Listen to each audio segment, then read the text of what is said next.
Hello साथीहरु, यो चाहिँ आज हाम्रो चाहिँ खेतमा हैन टक्क जोत्ने बेलामा यस्तो खालको मुसा फेला परेको छ हैन। कोकोलाई खानु भएको छ हैन, कसरी खाने के तरिका भएन हैन। मुसा चाहिँ यस्तो छ हैन, दामी छ के ठुलो छ हेर्नु यत्रो।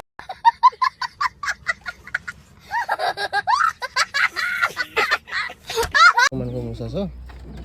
मुसा कसरी यो खाने आइडिया भएन, यसो हजुरहरुले यसलाई कसरी यसलाई पकाउँदाखेरि बेस्ट हुन्छ हैन, सो आइडियाहरु शेयर गरिदिनको लागि मैले भिडियो बनाएको छु हैन। यति चाहिँ सहयोग गरिदिनु पर्यो। यो चाहिँ खानु पर्यो, दामी मोटा खाके यो धान खाएर पुरा हैन, धान मकै गहुँ सब खान्छ यसले हैन। खाएर यस्तो मजाको छ हेर्नुस्। मुसा पनि टक्क यो भाले टाइपको रहेछ हैन, दामी छ के। ल कसरी खाने हो सो हजुरहरुले शेयर गर्नु होला, कसरी खाने आइडिया शेयर गरिदिनु होला। त्यसको लागि हजुरहरुलाई एकदम धन्यवाद भन्छु हैन। ल मुसा खाने आइडिया चाहिँ दिनु होला है।